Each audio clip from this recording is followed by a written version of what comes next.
தமிழக வெற்றி கழக ஆட்சி அமைந்த பிறகு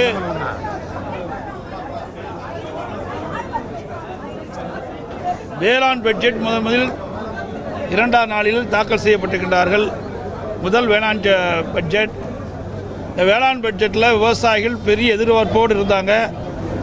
ஆனால் அந்த வேளாண் பட்ஜெட்டில் விவசாயிகளுக்கு மிகப்பெரிய ஏமாற்றம் தான் மிஞ்சியது. கடந்த கால திராவிட முன்னேற்ற கழகத்தில் வேளாண் பட்ஜெட் என்று அறிவிக்கப்பட்டு ஒவ்வொரு ஆண்டும் சட்டமன்றத்திலே வேளாண் பட்ஜெட் சமர்ப்பிக்கப்பட்டார்கள். அதில் 20 டிபார்ட்மெண்ட் 20 துறைகள் ஒன்றாக இணைந்து வேளாண் பட்ஜெட் என்று அறிவிக்கப்பட்டார்கள்.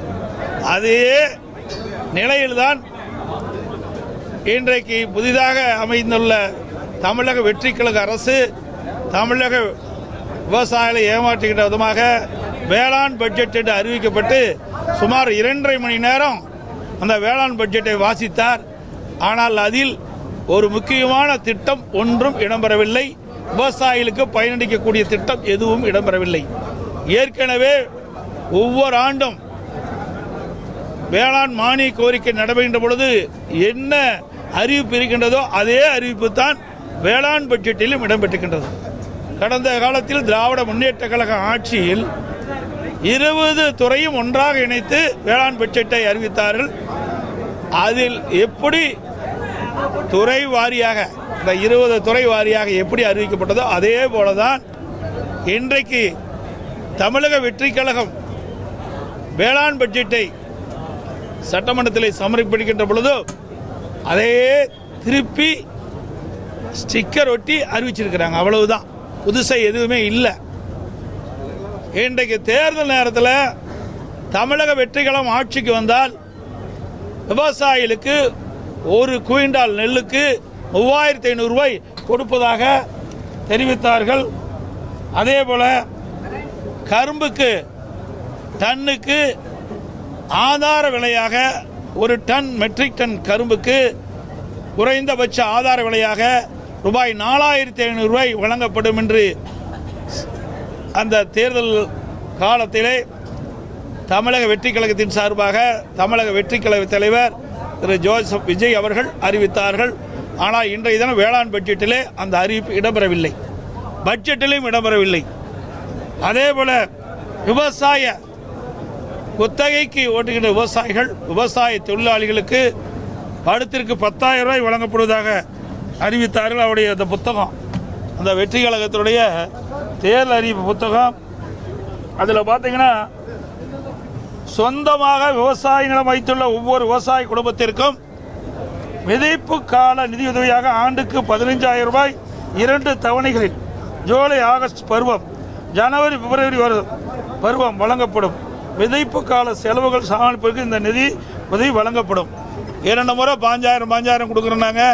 இந்த அறிவிப்பில் இடம்பெறல. அதே போல உழவர் தோழர் திட்டம் என்ற ஒரு திட்டத்தை அறிவித்து குத்தகை விவசாயிகள் மற்றும் விவசாய கூலி தொழிலாளர்களுக்கு உழவர் உரிமை அட்டை வழங்கப்படும் முறை அறிமுகப்படுத்தப்படும். இந்த உரிமை அட்டை வைத்திருக்கும் உழவர்களுக்கு ஆண்டுக்கு 10,000 ரூபாய் உதவித்தொகை நேரடியாக அவருடைய வங்கி கணக்கில் செலுத்தப்படும் என்ற அறிவிப்பு தான் கொடுத்தாங்க. இனிக்க விவசாயிகளை ஏமாற்றுகின்ற விதமாக விவசாய தொழிலாளிகளை ஏமாற்றும் விதமாக தேர்தல் நேரத்தில் அறிவிப்பை கொடுத்துவிட்டு இந்த வேளாண் பட்ஜெட்டில் இந்த அறிவிப்பெல்லாம் எதுவுமே இடம்பெறல. அதோட தேர்தல் நேரத்தில் விவசாயிகளுக்கு அந்த புக்கு தான் நிறைய இருக்குது. அது பூரா படிக்கிறது தான் நிறைய நேரம் ஆகும். ஒன்று கூட அவர்கள் அறிவிக்கல. இது விவசாயிகளை ஏமாற்றுகின்ற பட்ஜெட். இவர்களும் கடந்த கால ஆட்சி போல வேளாண் பட்ஜெட் என்ற ஒரு நாடகத்தை இன்றைய தினம் அரங்கேற்றிருக்கின்றார். அதே போல விவசாயிகளுக்கு தொடக்க வேளாண் கூட்டுறவு கடன் சங்கத்தில் 5 ஏக்கருக்கு குறையாக நிலம் வைத்திருக்கின்ற விவசாயிகளுக்கு அவர்கள் தொடக்க வேளாண் வாங்கிய பயிர்க்கடன் முழுவதும் தள்ளுபடி செய்யப்படும் என்ற அறிவிப்பை கொடுத்தார்கள். 5 ஏக்கருக்கு மேல் நிலம் வைத்திருக்கின்ற விவசாயிகள் தொடக்க வேளாண் கூட்டுறவு கடன் சங்கத்தில் வாங்கிய பயிர்க்கடன் பாதி தள்ளுபடி செய்யப்படும் என்று அறிவித்தார்கள். ஆனால் கிட்டத்தட்ட ஒரு மாதத்திற்கு முன்பு தமிழ்நாடு முதலமைச்சர், தமிழக வெற்றி கழகத்தினுடைய அரசு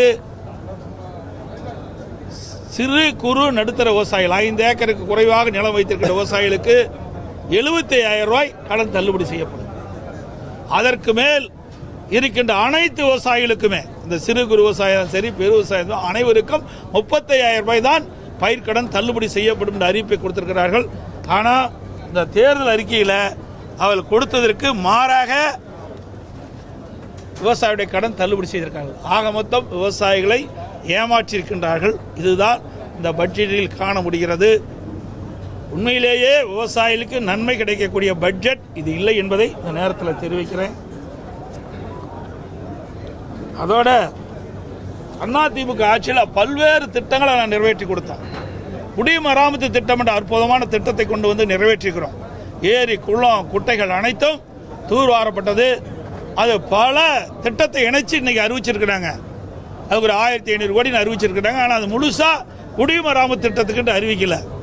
அனைத்து இந்திய அண்ணா திராவிட முன்னேற்ற கழகம் ஆட்சி இருக்கின்ற பொழுது ஊராட்சி ஒன்றியத்தின் மூலமாக இருக்கின்ற சுமார் 24,000 ஏரிகள், 26,000 ஏரிகள், அதில் குளம் குட்டை நீர்நிலைகள்லாம் தூர்வாரப்பட்டு மழை காலத்தில் தண்ணீர் தேங்கக்கூடிய சூழலை உருவாக்கி தந்தோம்.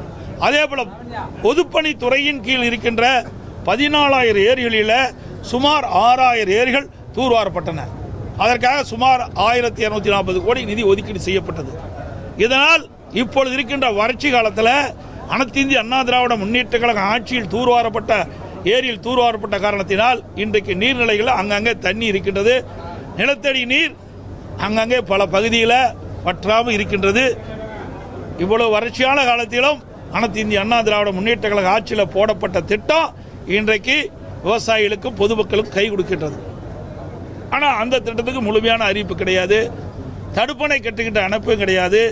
பல துறை இதில் நினைச்சிருக்கிறாங்க.